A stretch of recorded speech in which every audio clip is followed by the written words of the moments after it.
I'd like to start with a couple of quick examples. These are spinneret glands on the abdomen of a spider. They produce 6 different types of silk, which are spun together into a fiber tougher than any fiber humans have ever made. The nearest we've come is with aramid fiber. And to make that, it involves extremes of temperature, extremes of pressure, and loads of pollution. And yet the spider manages to do it at ambient temperature and pressure with raw materials of dead flies and water. It does suggest we've still got a bit to learn. This beetle can detect a forest fire at 80 kilometers away. That's roughly 10,000 times the range of man-made fire detectors. And what's more, this guy doesn't need a wire connecting it all the way back to a power station burning fossil fuels. So these 2 examples give a sense of what biomimicry could deliver. If we could learn to make things and do things the way nature does, we could achieve factor 10, factor 100, maybe even factor 1,000 savings in resource and energy use. And if we're to make progress with the sustainability revolution, I believe there are 3 really big changes we need to bring about. Firstly, radical increases in resource efficiency. Secondly, shifting from a linear, wasteful, polluting way of using resources to a closed-loop model. And thirdly, changing from a fossil fuel economy to a solar economy. And for all 3 of these, I believe biomimicry has a lot of the solutions that we're going to need. You could look at nature as being like a catalogue of products, and all of those have benefited from a 3.8 billion year research and development period. And given that level of investment, it kind of makes sense to use it. So I'm going to talk about some projects that have explored these ideas. And let's start with radical increases in resource efficiency. When we were working on the Eden project, we had to create a very large greenhouse in a site that was not only irregular, but it was continually changing because it was still being quarried. It was a hell of a challenge, and it was actually examples from biology that provide a lot of the clues.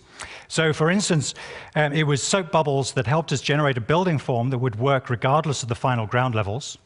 Studying pollen grains and radiolaria and carbon molecules helped us devise the most efficient structural solution using hexagons and pentagons. The next move was that we wanted to try and maximize the size of those hexagons. And to do that, we had to find an alternative to glass, which is really very limited in terms of its unit sizes. And in nature, there are lots of examples of very efficient structures based on pressurized membranes. So we started exploring this material called ETFE. It's a high-strength polymer. And what you do is you put it together in 3 layers, you weld it around the edge, and then you inflate it. And the great thing about this stuff was that you could make it in units, so roughly 7 times the size of glass, and it was only 1% of the weight of double glazing. So that was a factor 100 saving. And what we found is that we got into a kind of positive cycle in which one breakthrough facilitated another.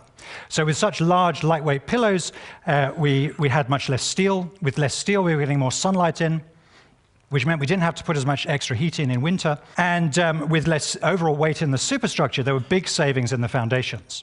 And at the end of the project, we worked out that the weight of that superstructure was actually less than the weight of the air inside the building. So I think the Eden project is a fairly good example of how ideas from biology can lead to radical increases in resource efficiency, delivering the same function, but with a fraction of the resource input. And actually, there are loads of examples in nature that you could turn to for similar solutions. So, for instance, you could develop super efficient roof structures based on giant Amazon water lilies, whole buildings inspired by abalone shells, super lightweight bridges inspired by plant cells. There's a world of beauty and efficiency to explore here, using nature as a design tool. So now I want to go on to talking about the linear to closed loop idea. The way we tend to use resources is we extract them, we turn them into short-life products, and then dispose of them. Nature works very differently. In ecosystems, the waste from one organism becomes the nutrient for something else in that system. And there are some examples of projects that have deliberately tried to mimic ecosystems. And one of my favorites is called the Cardboard to Caviar project by Graham Wiles. And in their area, they had quite a lot of shops and restaurants that were producing lots of food, cardboard, and plastic waste that was ending up in landfill. Now, the really clever bit is what they did with the cardboard waste. And I'm just going to talk through this with this animation. So they were paid to collect it from the restaurants. They then shredded the cardboard and sold it to equestrian centers as horse bedding. When that was soiled, they were paid again to collect it. They put it into worm recomposting systems, which produced a lot of worms, which they fed to Siberian sturgeon, which produced caviar, which they sold back to the restaurants. So it transformed a linear process into a closed-loop model, and it created more value in the process. Graham Wiles has continued to add more and more elements to this, turning waste streams into schemes that create value. And just as natural systems tend to increase in diversity and resilience over time, there's a real sense with this project that the number of possibilities just continue increasing. And I know it's a quirky example, but I think the implications of this are quite radical, because it suggests that we could actually transform a big problem, waste, into a massive opportunity. And particularly in cities, we could look at the whole metabolism of cities and look at those as opportunities. And that's what we're doing on the next project I'm going to talk about, the Mobius project, where we're trying to bring together a number of activities all within one building so that the waste from one can become the nutrient for another. And the kind of elements I'm talking about are, firstly, we have a restaurant inside a productive greenhouse, a bit like this one in Amsterdam called De Cas. Then we would have an anaerobic digester which could deal with all the biodegradable waste from the local area, turning that into heat for the greenhouse and electricity to feed back into the grid. We'd have a water treatment system, treating wastewater, turning that into fresh water and generating energy from the solids, using just plants and microorganisms. We'd have a fish farm fed with vegetable waste from the kitchen and worms from the compost and supplying fish back to the restaurant. And we'd also have a coffee shop, and the waste grains from that could be used as a substrate for growing mushrooms. So you can see that we're bringing together cycles of food, energy, and water and waste all within one building. And just for fun, we've proposed this for a roundabout in central London, which is at the moment is a complete eyesore. Some of you may recognize this. And with just a little bit of replanning, we could transform a space dominated by traffic into one that provides open space for people, reconnects people with food, and transforms waste into closed-loop opportunities.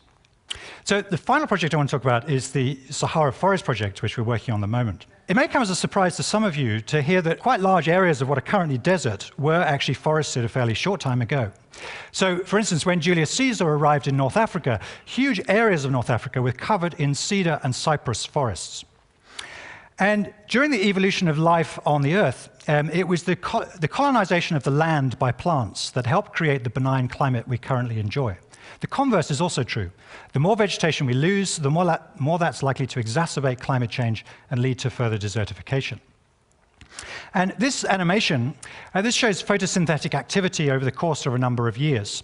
And what you can see is that the boundaries of those deserts, they shift quite a lot. And that raises the question of whether we could intervene at those boundary conditions to halt or maybe even reverse desertification.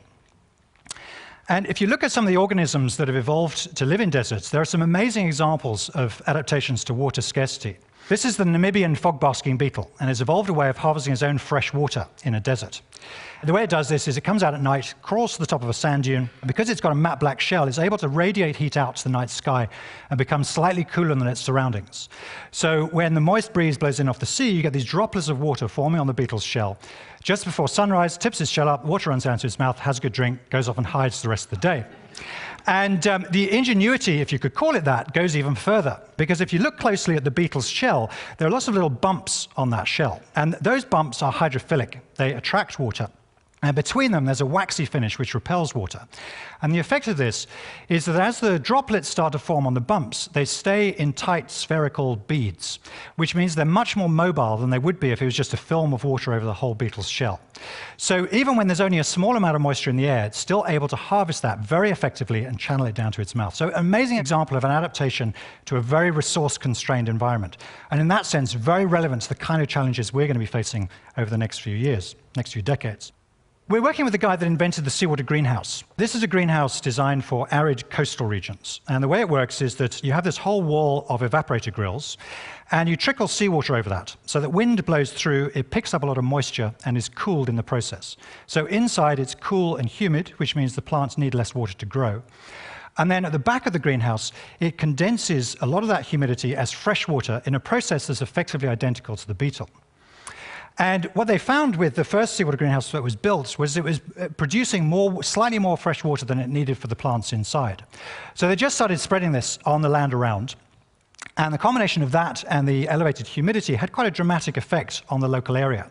This photograph was taken on completion day, and just 1 year later, it looked like that. So it was like a green ink blot spreading out from the building, turning barren land back into biologically productive land. And in that sense, going beyond sustainable design to achieve restorative design. So we were keen to scale this up and apply biomimicry ideas to maximize the benefits.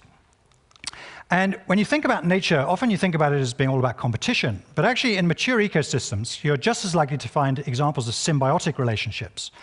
So an important biomimicry principle is to find ways of bringing technologies together in symbiotic clusters.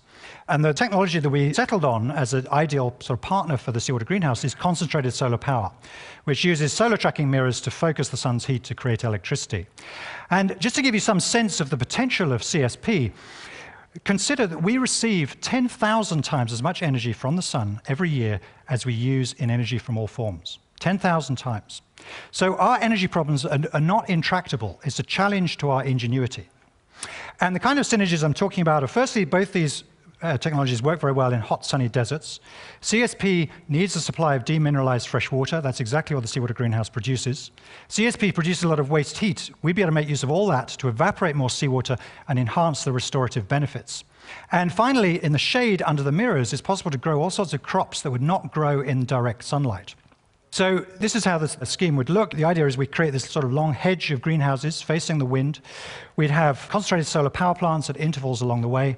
Some of you might be wondering what we would do with all the salts. And with biomimicry, if you've got an underutilized resource, you don't think, how am I going to dispose of this? You think, what can I add to the system to create more value? And it turns out that different things crystallize out at different stages. When you evaporate seawater, the first thing to crystallize out is calcium carbonate. And that builds up on the evaporators. And that's what that image on the left is, gradually getting encrusted with calcium carbonate. So after a while, we could take that out, use it as a lightweight building block. And if you think about the carbon in that, that would have come out of the atmosphere, into the sea, and then locked away in a building product. The next thing is sodium chloride. You can also compress that into a building block, as they did here. This is a hotel in Bolivia. And then after that, there are all sorts of compounds and elements that we could extract, like phosphates, that we need to get back into the desert soils to fertilize them. And there's just about every element of the periodic table in seawater. So it should be possible to extract valuable elements like lithium for high-performance batteries. And in parts of the Arabian Gulf, the seawater, the salinity is increasing steadily due to the discharge of waste brine from desalination plants. And it's pushing the ecosystem close to collapse. Now, we would be able to make use of all that waste brine. We could evaporate it to enhance the restorative benefits and capture the salts, transforming an urgent waste problem into a big opportunity. Really, the Sahara Forest Project is a model for how we could create zero-carbon food, abundant renewable energy in some of the most water-stressed parts of the planet, as well as reversing desertification in certain areas. So returning to those big challenges that I mentioned at the beginning, radical increases in resource efficiency, closing loops, and a solar economy. They're not just possible, they're critical. And I firmly believe that studying the way nature solves problems will provide a lot of the solutions. But perhaps more than anything, what this thinking provides is a really positive way of talking about sustainable design. Far too much of the talk about the environment uses very negative language. But here, it's about synergies and abundance and optimizing. And this is an important point. Antoine de Saint-Exupéry once said, if you want to build a flotilla of ships, you don't sit around talking about carpentry. No, you need to set people's souls ablaze with visions of exploring distant shores. And that's what we need to do. So let's be positive, and let's make progress with what could be the most exciting period of innovation we've ever seen. Thank you.